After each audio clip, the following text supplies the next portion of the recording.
Hey guys. Hey, I just wanted to come back on here and let you know here somebody probably would have asked me, hey, what about whether they bloat on this clover?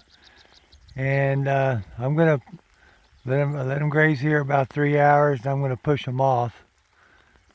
And I made sure when I turned them out here, it wasn't first thing in the morning, so they'd already had a chance to go out and eat.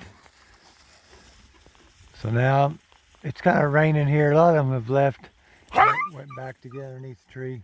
Oh, that's one of the dogs hit the electric wire. I guess it's working. Yeah, that'll teach them.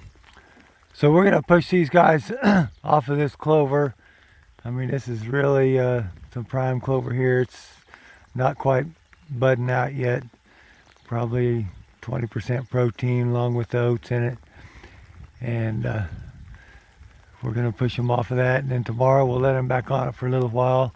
Probably 3 or 4 hours again. And we'll just kind of do that a few times. And then they'll be used to it and we can leave them out the rest of the day. So I want to make that clear. You don't want to just turn animals out on it, especially if they're hungry. I've never had a problem. Might not have had a problem. But you sure don't want to come out here and find out you did have a problem when it's too late. So, hey, just wanted to fill in the gap there. Make a little sequel. Have a good day.